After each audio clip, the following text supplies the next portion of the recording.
The guys just stole it.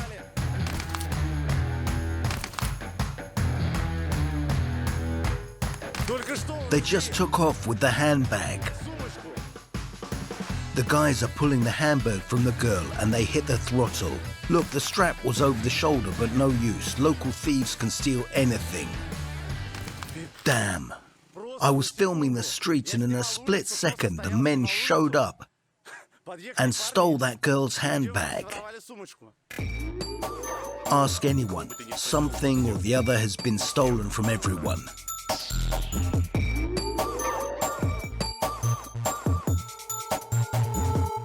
So, guys, today we'll be talking about Vietnamese gangsters. A lot of things to talk, you know. A lot of things to tell you, you know, about their fashion, vehicles and sources of income. Why is the whole of Asia scared of the Vietnamese mafia, and how do the Russian bros pressure them? I'll talk about all the activities. As we agreed, Saigon's most dangerous slums, how they live there. Guys, today we'll venture into the darkest Vietnamese ghettos and we'll witness what Vietnamese luxury and glamour looks like. Let's talk about the most beautiful and unusual places in this unrealistically picturesque country. Guys, we're in fucking Saigon, and today, together with local gangsters, we're going on the most unusual trip around Vietnam that you've ever imagined. Let's go.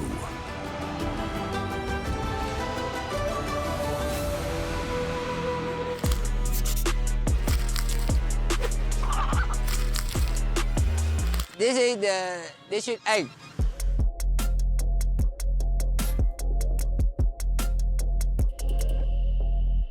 Because a lot of people, they sell the heroin, they sell rat, they sell heroin right over there.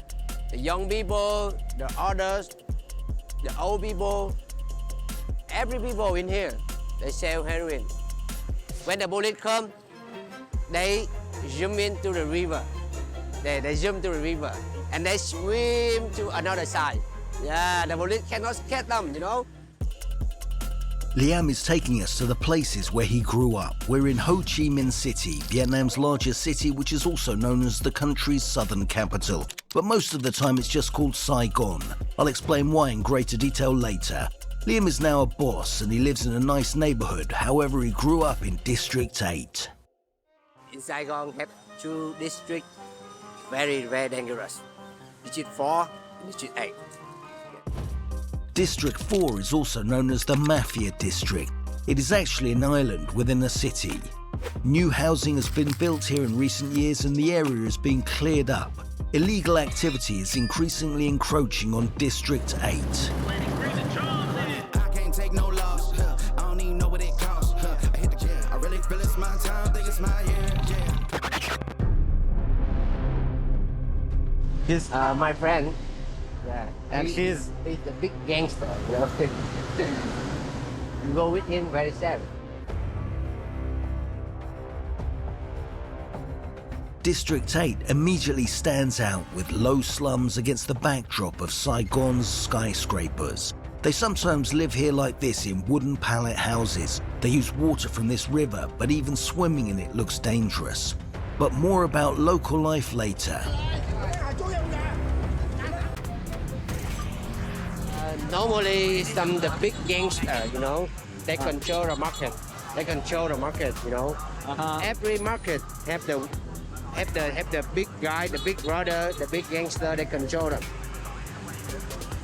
The people live this area. They scared.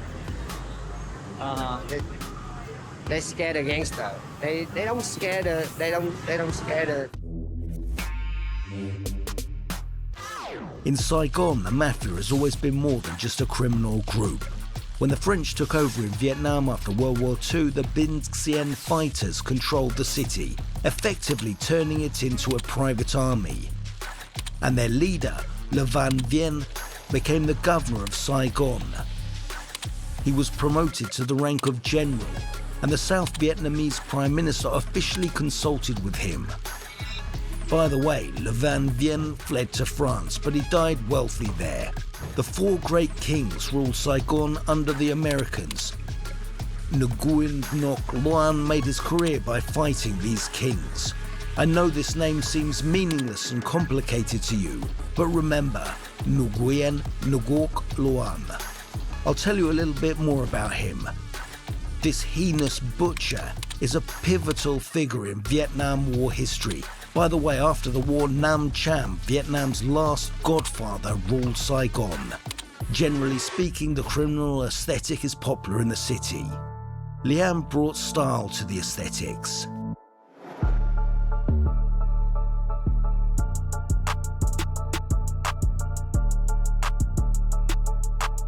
Liam introduced the Chicano Style to Vietnam.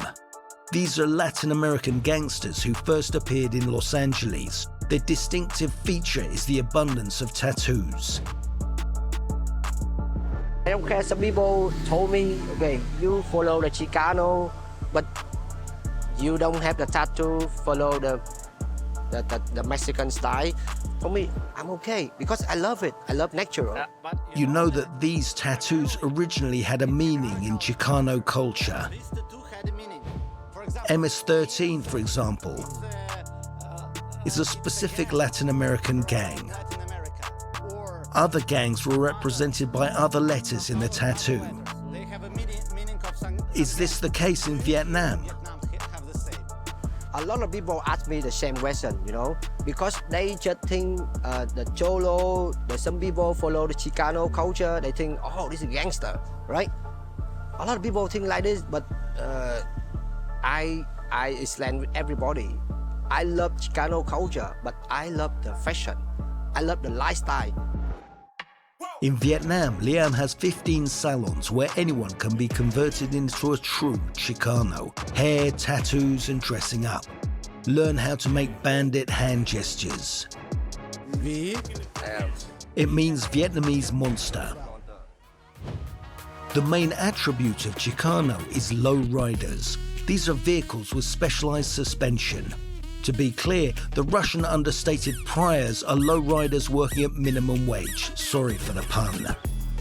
Okay, I show you, this is the front. Yeah.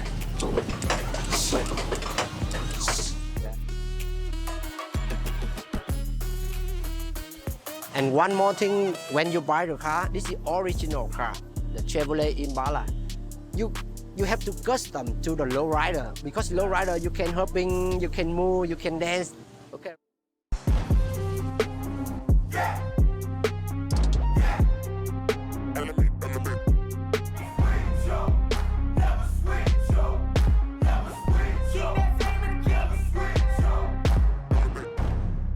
Lowriders became especially popular in the 1990s when West Coast rappers like Snoop Dogg, Dr. Dre and others started to use them. Okay, right? Yeah. Nobody know. Nobody know to make the lowrider. I show for them the picture, I show for them the movie. Okay, you do this, do that. They say they cannot do. The mechanic, they cannot do this. Okay, I have to go to Thailand. I asked somebody, because in Thailand they have the lowrider car. I talked to my homie, they live in Bangkok, and they say, okay, they can go. They can come to Vietnam and custom for me. They bring on the thing, they bring the hydraulics, they bring on the part, and they come to Thailand, they go to Vietnam, and they custom for me. 2 years, bro. 2 years, wow. 2 years for this car. Wow. Yeah, too much, they have to go and back and go and back so many times. 2 years after 2 years, okay.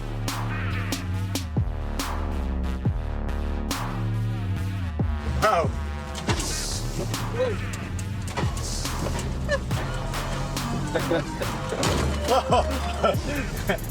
I'm not sure if it's visible on the camera. When the lowrider shoots up, you take off like a roller coaster.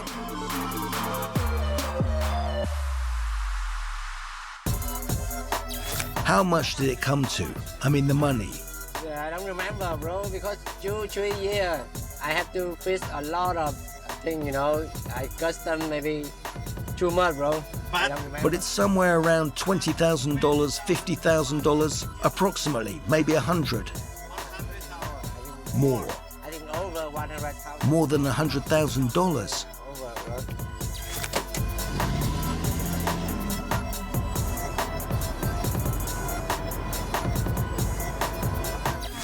We've arrived in the ghetto.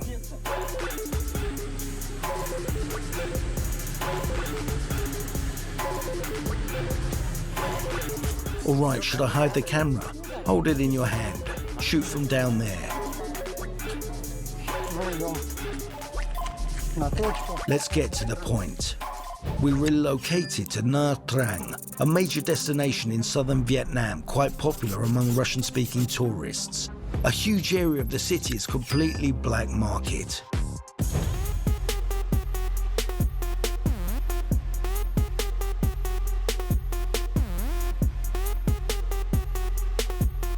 Sanya brought us to this ghetto.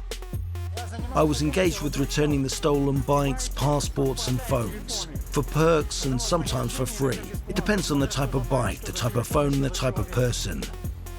I return from this ghetto. Aside from drugs, this is a hub for the resale of stolen goods from all over the Nha Trang area. To be honest, Sanya didn't simply return. Here's a clothing store. All clothing stores, even this one, where chocolate is 100 dong. Once the entire street was under me. I'm not boasting, I'm not proud of this. When my mother died, I was a homeless child and I stole. I always got caught. Twice while trying to pick pockets, but here I learned how. Anything from food to bikes and so on. Imagine someone stole a bike and he wants to sell it. How much for this one? 7. What about the one after that? Venus, approximately 10. How much? 10,000. 11, maybe 12. When Sanya and I first met, he gave me 2 t-shirts. Despite the fact that we knew nothing about each other at the time, one was definitely used and the other one was small. Both were obviously stolen. But this desire to give and steal at the same time characterizes Sanya very well. Sanya requested that his face be covered despite the fact that everyone in Nha Trang knows who he is. Listen, could you please explain? You've asked me to blur your face, but why if they know you? Let them know.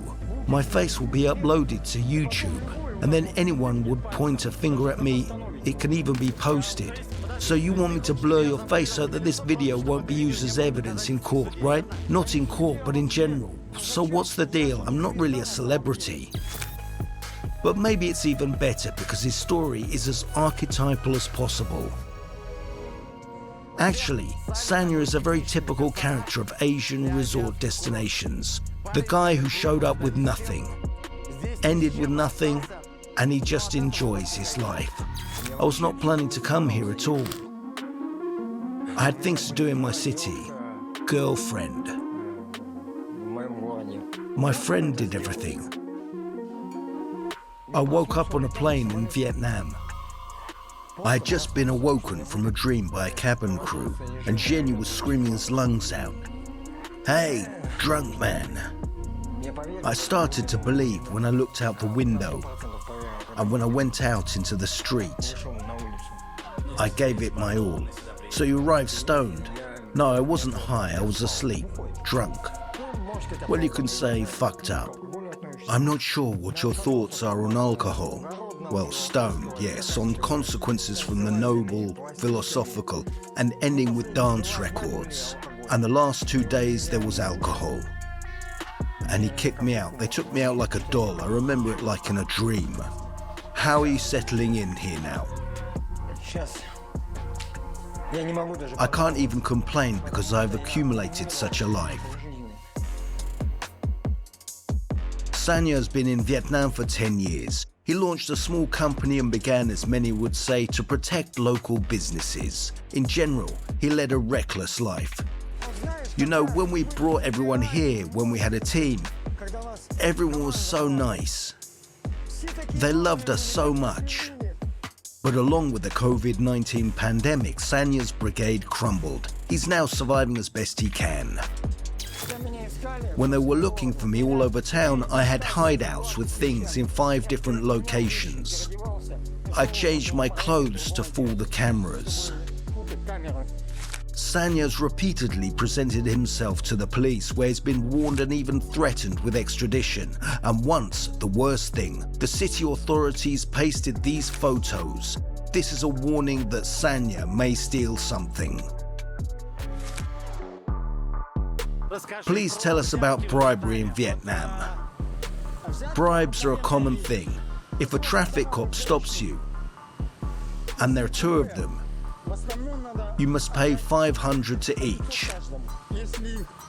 500,000 VND, correct? Of course, that's how you bargain, and it should be this way. Here's how you negotiated at the New York market. Okay, for you, $45 US, 20. No one will sell for 20, 20. No, leave. 20 is an excellent price. Okay, let's have a deal, 40. Okay, let's go for 20, that's better. If they got me for theft, they got me for 1 day. They inquired as to whether I was fluent in English and Vietnamese. No, I never took a phone with me, so there was no translating option. They let me go because stealing less than 300 VND is not a crime in Vietnam. That is, the police simply let him go because they didn't want to trouble themselves with translation. And the cops here, according to your stories, they're very kind. I believe they're unkind. Someone will check and understand. They were so kind that they murdered a deputy in 2017. We're talking about the murder of Sergei Chiban, a former Sverdlovsk deputy who traveled to Vietnam in the summer of 2017 to be with his wife and child. And it's all so cheap. His wife was here. Basically, I arrived and discovered everything as it was. What kind of cops they have here. You're messed up now. It's either good or bad that they're so nice, motherfucker. He met a Vietnamese woman in a big Zima club. She was a gold digger. She took him to the rooftop, he became drunk. She didn't pour anything in his drink because it's illegal on the rooftop. Rooftop is a high-end bar on the roof of a 5-star hotel in Nha Trang. When he got drunk, what he ordered? They gave him the same menu, but with higher prices on it. When he realized he was being cheated, perhaps they poured something in his drink, and he started grabbing her. She tried to run away, he tried to catch her. He also made an aggressive gesture towards the woman. He beat her. Her brothers appeared. So, just so that you can understand, is it okay if I stand up? This is the window height. The deputies like me, 1.70 m, 1.68 m. None of the Russians intervened as they dragged him down the steps. Rooftop, only Russians hang out there, damn it. There are very few foreigners there, and then they threw him out there. They threw him down the stairway, in the gap between the stairs. A few days later, I saw the person who'd done it, and they showed me this, one of those who participated. Cops simply let him go. I'm sure they didn't even give much money there. So the cops just let them go. It killed him. He also had a wife and child. That's the kind of cops they are. Then I ran after the owner with a machete. I was unable to make my peace. A man tells me with a smile how a Slav just like him was murdered right in front of his eyes. This is a lesson for this deputy. This is unacceptable behavior here. It's not Russia. People are degrading. You know, unless something terrible happens to them. So I made him sniff the bar. Basically, you can see that any problem can be solved with the Vietnamese police, even if it involves an international scandal. Arguing with the locals can be extremely dangerous. The Vietnamese are a friendly and welcoming people, but fights here are almost always fought with sticks, axes and machetes. I saw some Chinese movies where there's a spear and a saber and a spear. With such sabers, Not even some machete. Fuck it, it's like Game of Thrones. This is hell.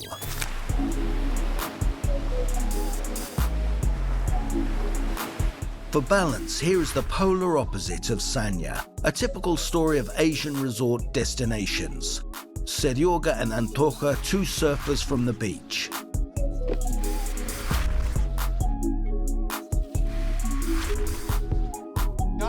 I used to spend the summers on the Black Sea. I flew a kite, worked as an instructor. First summer, another one. My sidekick then asked me, "Why are you spending the summer here? Let's go to Vietnam." And here I am. And settled down. I came for a short time initially, then went back for a short time and returned for good. And how did you end up in Vietnam?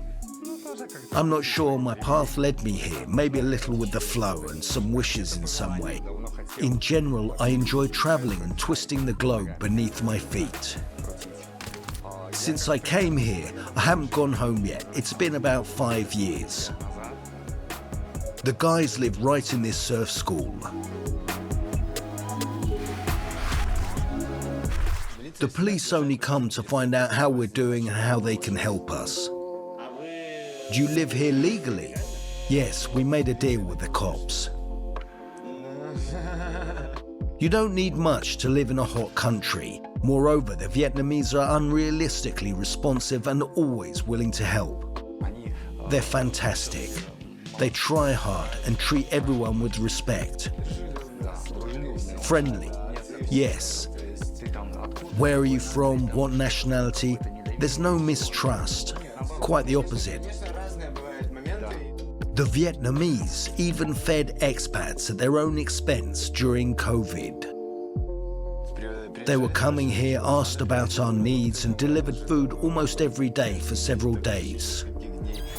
While there are a few tourists, the guys earn money on fire shows and beach performances.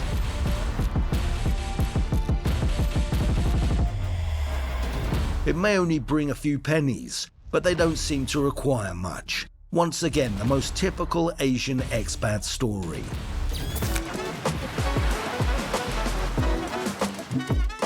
This is the South China Sea, which is known almost everywhere in the world. But you can't call it that way here in Vietnam. It's a crime. Here it's the East Sea. Everybody knows about the Vietnamese-American War. In many ways, because Americans made so many feature films and documentaries about it. This was not the last external aggression that Vietnam repulsed. Vietnam's most recent war was with China. In the People's Republic of China, this is known as a preemptive defensive special operation. On February the 17th, 1979, Chinese troops launched an offensive. China justified this by having the need to defend against Soviet expansion. Allegedly, the USSR drove more and more of Beijing into the woods. Is there anything it reminds you of? Soviet Mongolia has been orientated towards Moscow since 1978, Afghanistan and Cambodia. And now fraternal Vietnam, with which they had just fought together against the American invaders, is also heading towards the Soviet Union. They say that Deng Xiaoping, China's future leader, was the invasion's ideologist who thought the USSR posed a greater threat than the US. The war, however, was short. China abruptly withdrew its troops about a month later, in March. Both sides declared themselves victorious. However, this didn't fix the relationship. China and Vietnam are now fighting over islands. But not just with Vietnam, but with all of its neighbors. If you draw the boundaries of territorial waters at the UN-established 200-mile distance from the coast, it will pass like this. However, China doesn't recognize such a distinction, claiming a historical right to this territory. Vietnam, on the other hand, is actively luring Western corporations away from China. Apple, Lego, Samsung, Microsoft, and Google phones have already shifted some of their production. Clothing companies are becoming much more active, quickly converting Vietnam into one of the major hubs for counterfeit goods. Ben Thanh Market is Vietnam's oldest market. It first appeared in its current state in 1912, although it existed long before that. It is now Saigon's largest clothing market, as well as its largest food market.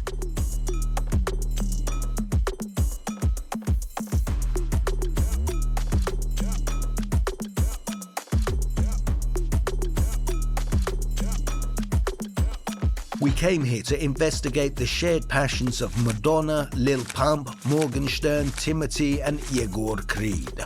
Although it may appear strange to many that something unites them, but this is Gucci. Gucci. According to GQ magazine, the most popular hip-hop brand is Gucci. Rappers wear and frequently mention this brand of clothing in their songs. Nobody knows, but it's all because of Dapper Dan, a simple Harlem guy who opened a stall in the 1980s and began sculpting simple sweaters and sweatshirts with Gucci logos. Local rappers approached him right away, wanting to look cool. Here is Dapper Dan's pseudo Gucci, the once popular Eric B and Rakim. Surprisingly, they show off in a Rolls Royce in fake clothes. They weren't the only ones, of course. I'm Dapper Dan from Dapper Dan's Boutique, East 125th Street in Harlem, and I'm the designer for the Star. Dapper Dan experimented with other brands as well, but Gucci remained his favorite. Finally, fashion houses had enough of dealing with counterfeiting in hip-hop, and they used the courts to force the closure of Dapper Dan's store in Harlem in 1992. However, this didn't stop the guy from continuing to sew underground for rappers, and they continued to buy. It all came to an end with Gucci's surrender. They signed a contract with Dapper Dan in 2017. He was given permission to reopen a store in Harlem and legally sell his branded fashion items. Furthermore, Gucci alterations by Dapper Dan are now the most expensive and valuable. Now, let's talk about how this really went down. I went from refashioning fashion to have fashion refashion me. As a result, we'll assume that Vietnam is simply following in those footsteps. I'm looking for this hoodie, Gucci. Do you have Gucci like this? Just have a look at the number of brands on one shelf. Kenzor, Tommy Hilfiger, Calvin Klein. Gucci's that look like originals, well packaged. Wallets made by every brand, bags. They claim that Vietnamese knockoffs are of high quality because they're sewn in the same factories as the original items. Okay guys, I think I found a Gucci sweatshirt. Sweatshirts are rarely worn here because it's hot. As a result, it's difficult to find one. On the official website, this sweatshirt costs $1,350. Have you got a Gucci t-shirt? Yes.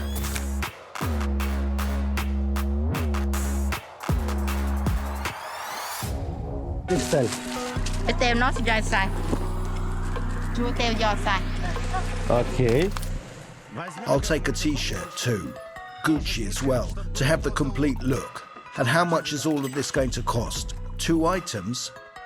Yes, for both. Hoodie and t-shirt. This is all together. 700. Let's make it 500. I just wanted to see how big a discount I could get. She offered 690, but the total is 500 for everything. She writes down 650. I'll take it, but for 500. No, 620. Okay, 550. Okay, you win. So, 550,000 VND, about $23 for a sweatshirt and a Gucci t-shirt.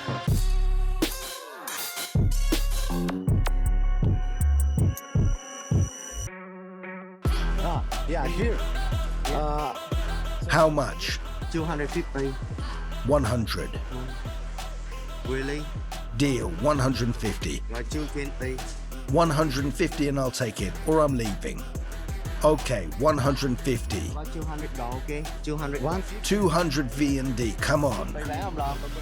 Lo 150 bán không? 150. $1.99, $1.50, $1.99, $1.50. Okay, just for you, Gucci man.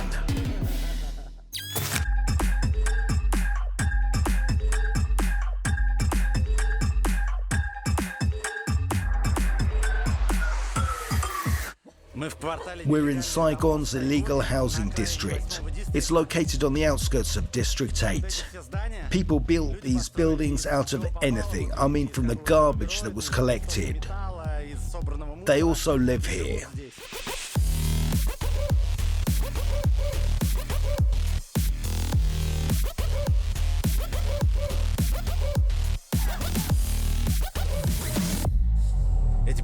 These buildings look like garages.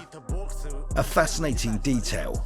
Interesting thing is that if you look at the top, there's a grid. These curtains are removed at night, and the grid provides ventilation. Inside, there's only one room. The people who live downstairs sleep upstairs, and when the airing begins under the roof at night, there's at least something to breathe. Many people sleep and eat on the floor. There simply isn't enough space for furniture. A family of 5 to 6 people lives in each kennel. Clothes are kept outside. The houses here are built from whatever lay close to hand. Here are some insulation pieces, plywood, and a brick snatched from somewhere. Large chains and locks are hung on the entrance doors. It all looks like a Soviet communal apartment from the inside. That is, all public areas are located on the street. There's a shared kitchen, almost a shared toilet, and common corridors, but they're outside. So, a tidy Soviet communal apartment. A bookcase fastened to a chain is unmistakably from Soviet communal apartments, so that the neighbor doesn't drag it away and sit on it. There are even 2 grandfather drunks from shared apartments. They filled up with alcohol in the morning. Guys, it's 10 a.m., which is unusual for me. The men then suggested Ryu Godeng. This is a locally produced Vietnamese moonshine. It's called Godeng and Ryu is the white guy. Check it out, it's a little muddy.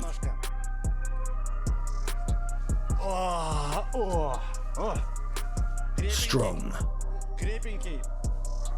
Let's give it a shot. Saigon's District 8. Oh, okay. Saigon is fucked up.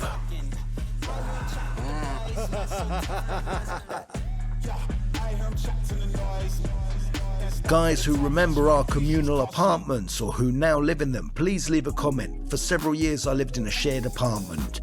This is the so-called self-capture zone in Saigon. They're plentiful in all Vietnamese cities. Buildings that are occupied by people and not demolished by local governments. As a result, if you have the time to build a house in any wasteland and settle there, it's yours.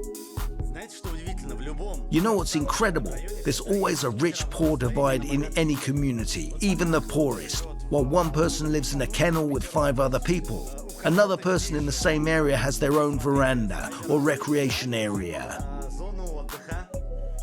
Inside, there's even a large refrigerator. Not a lot of room. It's the same kennel, but more prosperous. A local authority also lives nearby, with a 2-story house and a large veranda.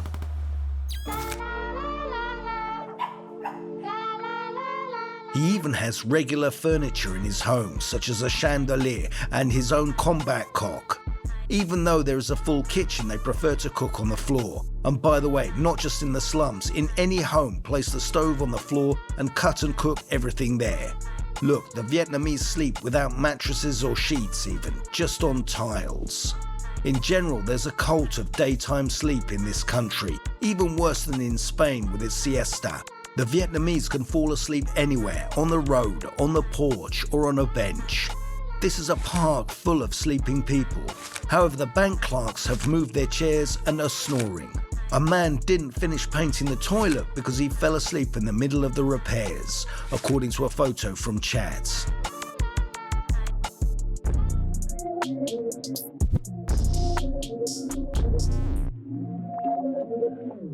This is a popular pastime among the Vietnamese. Hello. Karaoke. I'm going to sing now. He's got the microphone and he's about to start singing.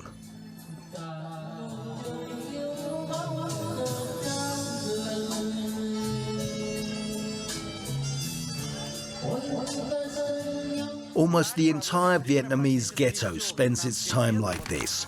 The entire company gathered here.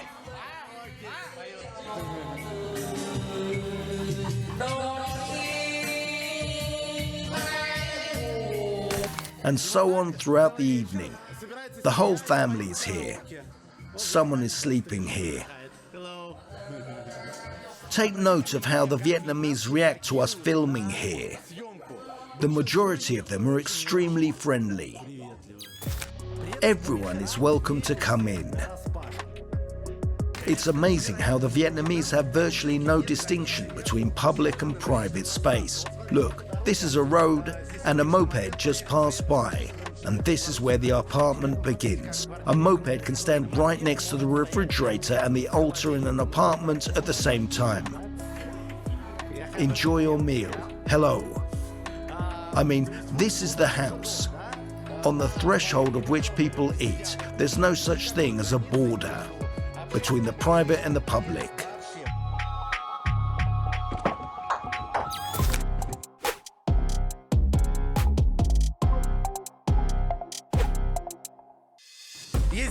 In Vietnam, there are two ways to exchange money. The first option is to simply visit the bank. The second option is to visit a jewelry store. The exchange rate is better here, and jewelers work on weekends. At the same time, the rule is simple. The more run down the jewelry store, the better the rate. Furthermore, bargaining is perfectly acceptable here, but don't expect much. I didn't haggle too much because I just wanted to demonstrate how simple it is to exchange money in a gold store. One can only guess why gold stores buy dollars illegally if they can change them in a bank. They need unrecorded cash currency, it turns out. This is usually required for smuggling. What are your thoughts? It appears that no object in the world is too large for a Vietnamese to transport on a bike. Motorcycles transport refrigerators, washing machines, animals, and large boxes. 4 to 5 people are loaded onto bikes. Children as young as 1 year old are carried on a bike, sandwiched between 2 people.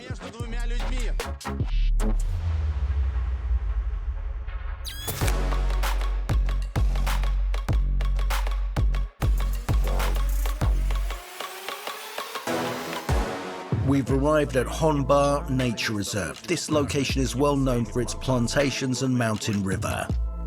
Also, take note of how mangoes grow. The locals put these bags on them to keep the ants away. And we were fortunate that one fell especially for you. I had no idea mango was wrapped in newspaper. Ants can't get in here, according to Tien. They usually make a bag. And we're out of luck. The ants got in. Tien has been in Vietnam for over 4 years, moved from Hardcore. He surfs here and shows tourists around the country. If you want to learn more about extreme and unusual holidays in Vietnam, I will leave a link to his channel below. Share a hello. He drove me here to show me the Vietnamese waterfalls.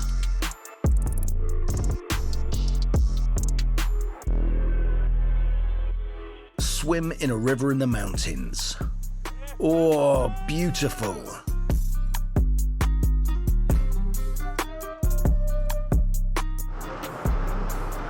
A traditional Vietnamese massage. and then jump off a large rock. Are you sure?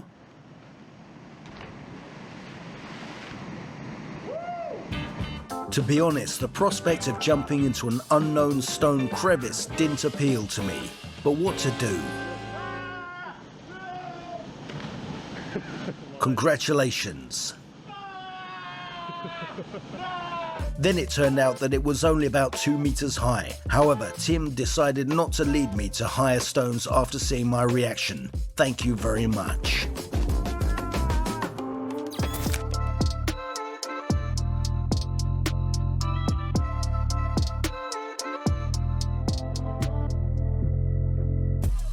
In this area, there are almost no settlements. The Vietnamese come here to harvest in shifts. This is an example of a typical Vietnamese peasant hostel. That is, workers from banana plantations live here. It's set up in an intriguing way. Look guys, the layout of the premises is entirely Vietnamese. This is the primary living space. People sleep under a simple canopy here. They eat more here. Things are hung here because they don't believe in cupboards in Vietnam. That is, a room that is as simple as possible. At the same time, a large building is nearby, but no one lives there. This is a temple for the gods. Here's an altar, and here's another altar, and here is a massive Capitol building where the girl is cleaning. That is entirely dedicated to the god's altar. There are no people living here, and people only come here to pay their respects to their forefathers. Vietnamese people are deeply religious. Every house has an altar. Various treats are brought to it. Additionally, the family can survive on rice and bananas, and there will be sweets on the altar, albeit bottled water rather than a free tap, fruit, and even toys. This is an absolutely typical Vietnamese village house. You must remove your shoes before entering a Vietnamese house. It's considered disrespectful not to remove your shoes. Just to be clear, slippers are required at the entrance to some Vietnamese stores, not only in residential structures. The owner of the village house let me look around while he was watching TV. The almost complete lack of furniture is immediately noticeable. There's no table even in the kitchen. Please keep in mind that many Vietnamese homes lack artificial lighting. Holes are strategically placed in the roofs to allow light to pass through. There is electricity here, but no light bulb can be found because electricity is too expensive.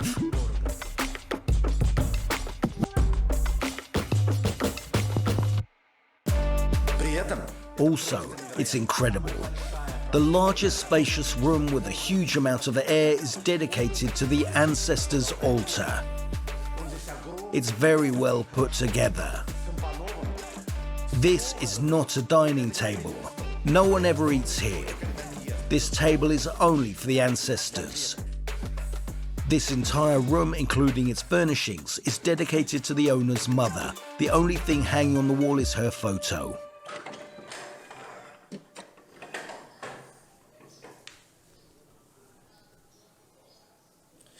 And Mama.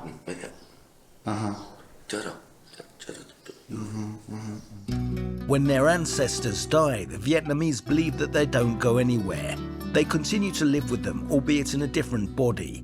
Ancestors are almost universally revered in this country. As a result, children frequently know their great-great-grandfathers from 100 years ago or more. But you, for example, how deeply do you know your family tree? A religion like this allows ordinary Vietnamese people to believe that after death they will have a better life than they do now, if their descendants remember.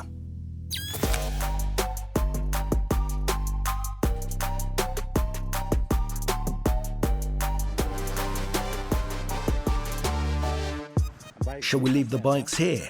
Yeah. What else can we do? We'll be visiting an abandoned palace near Cam Ranh Airport. It was constructed during the French colonial period. It's now surrounded by a fence, and the authorities won't let anyone approach it. Good day. Can we shoot there? Film. Beautiful building. But we'll take a detour to get there.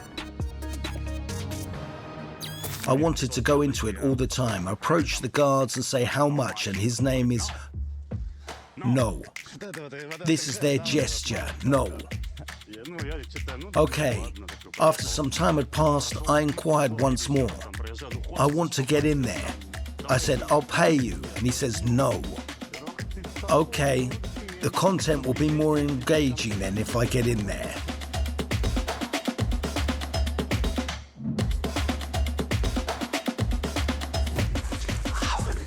A thorn pricked my leg.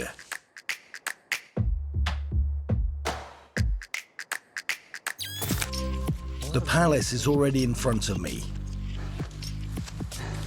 It's incredible. However, for some reason, the Vietnamese do not value such colonial structures. They let them die instead. That is, the palace continues to stand, slowly deteriorating. The roof has collapsed over there.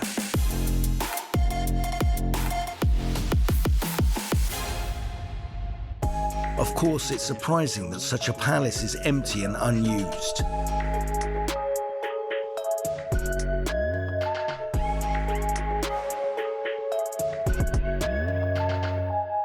I'll also climb this ladder. At the bottom, it's resting on her word of honor and small props.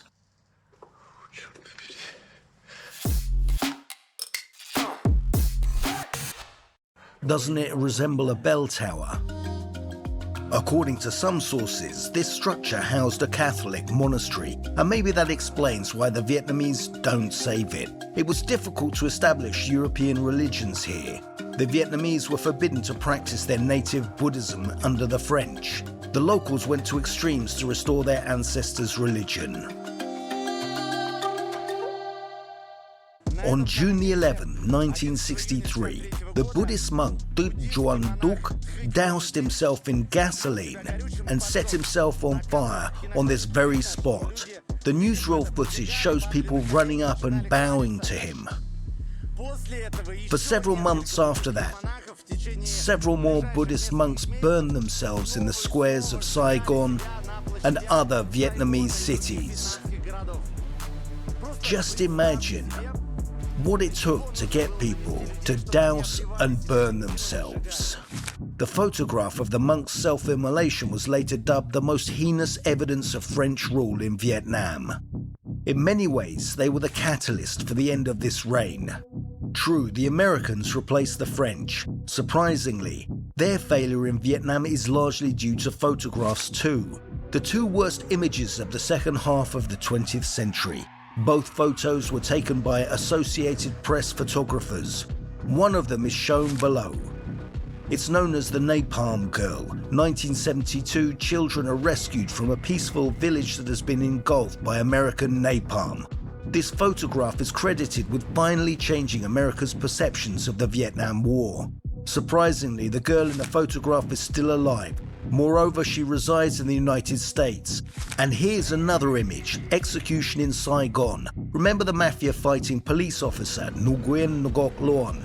He's the one who, without a trial or investigation, shoots a captured Viet Cong communist.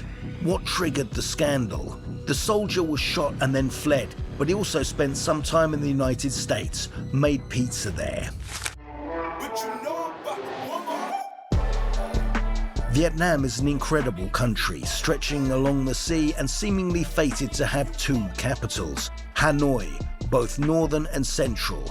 Here is the party center, the Ho Chi Minh City Mausoleum and general power. And in the south, there are skyscrapers of multinational corporations and youth culture. During the War for Independence, these were the two capitals of the two Vietnams, separated by the 17th parallel.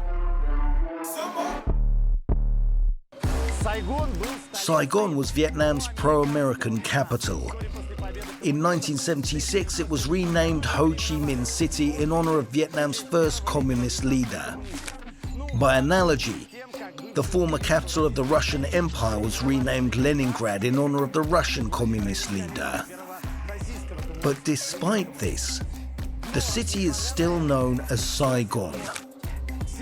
Not just locals, but every Vietnamese person. There are numerous businesses that use the word Saigon, such as Saigon banks and bars. Everyone will understand if you say you're going to Saigon. Even the main local beer is called Saigon, which is exactly the symbol. To continue the analogy, imagine how many people there would have been in Leningrad during the Soviet era. St. Petersburg establishments, the St. Petersburg Bank, and even the main local beer, Peter. From a political standpoint, it appears impossible, and it appears to be the case here as well, such dissent. However, the authorities permit it.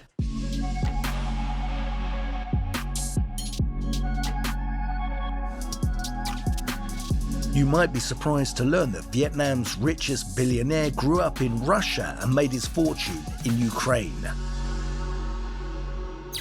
Pham Nhat Vuong is Vietnamese, Russian Vietnamese educated in Russia. With the fall of the Soviet Union, he went to Ukraine and registered the Mivina trademark. Dosherak in a way. And he pushed this brand so hard that he sold the company. Technology worth $300 million. And in the early 2000s, he began to develop the tourism industry in Vietnam. He made a ridiculous amount of money. He also has his own island. In Vietnam, he's not alone. There are 3 of them. Pham Nhat Vuong is now Vietnam's richest man. His fortune is estimated to be worth $5.2 billion. He has a home, hotels, and an industrial holding. He also creates his own Tesla analog. Vietnam, in fact, has its own Tesla, VinFast here. This model is also powered by gasoline. However, electric vehicles are now being manufactured. Furthermore, it is the Vietnamese businessman Pham Nhat Vuong, not the state, who releases them under some special program. Who made the decision to build cars? Someone here buys yachts and then loses them. And then someone builds automobiles. This is the distinction.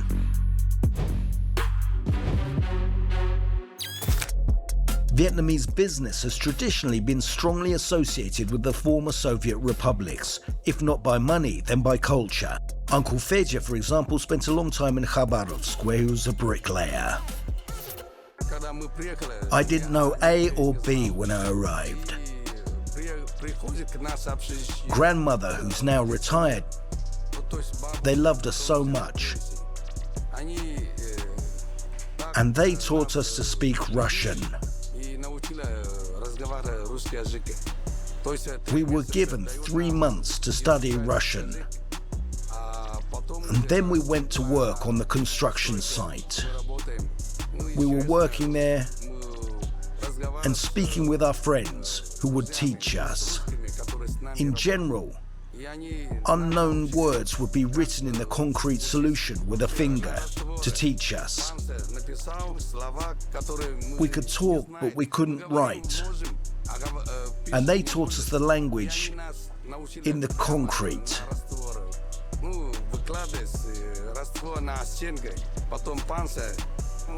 So you learn to write with your finger on a concrete solution. That's incredible. Yes, in the winter we would write in the snow. Uncle Fedja, now known as Le Hian Tom, owns hotels in Vietnamese resorts. It makes no difference. There's only one motherland. And when the time came, I decided to return to my homeland. A view of the East Sea from his penthouse. The 3-story apartment includes a garden with birds and jacuzzi tubs.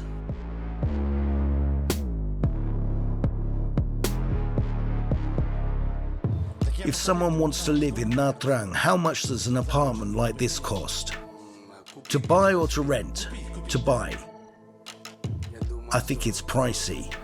$1 million. 2 million, yes.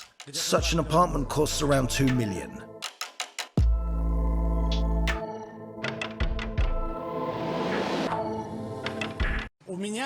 Everyone in Russia will wonder how I went from being a bricklayer in Khabarovsk to owning a hotel in Nha Trang. This is something that everyone wants to do. I'm going to tell you about my time in Russia. You can make a movie. It's a complicated story. Where are you from? The gangsters made my life hard. They tried to shake me down. There were all kinds of problems. Nonetheless, I survived. But it wasn't that easy. I had some luck after all those problems.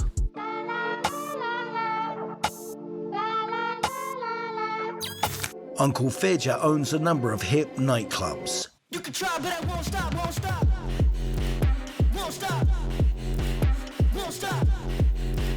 Won't stop. You can try, but I won't stop, won't stop. The Vietnamese, by the way, have a peculiar demeanor. Despite the loud music, only professional dancers are present. Look, visitors only photograph themselves and post them online.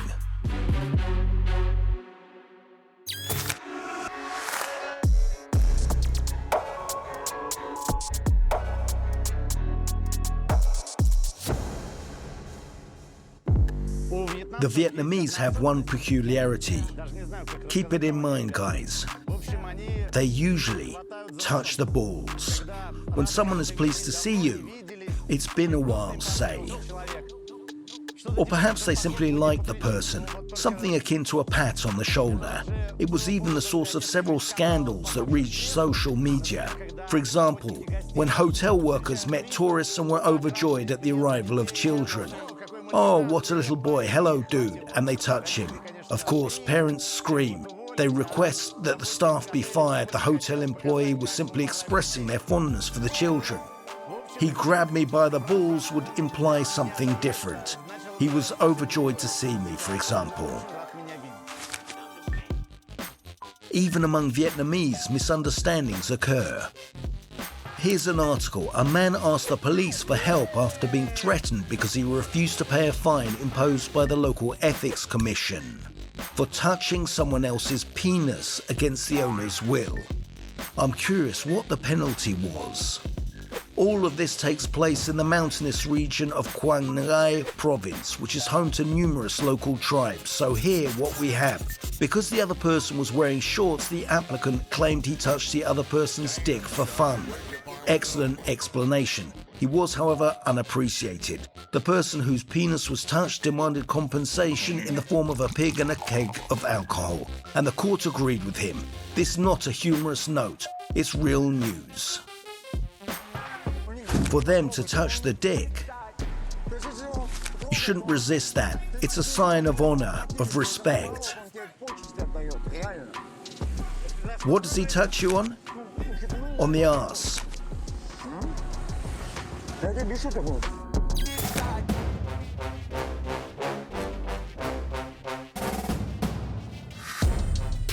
How do you like Vietnam, guys? Yes, an incredibly diverse country where clans still control some areas while high-tech is booming. Skyscrapers and slums coexist in Saigon, with chic clubs and inexpensive street food. By the way, there will be a separate crazy issue about Vietnamese food. How do Vietnamese worms taste? What do you think? Where is its head? Here or here? And how do they compare with bed bugs? He tries to eat it, but spits it out. I'm laughing. How to cook a scorpion? Isn't it dangerous to keep it like that? You'll end up in the hospital if it bites you. Let's try the eggs. Believe me, I'm not just saying this. It isn't just eggs. So please subscribe and press like, and we'll see you soon. We've already moved on.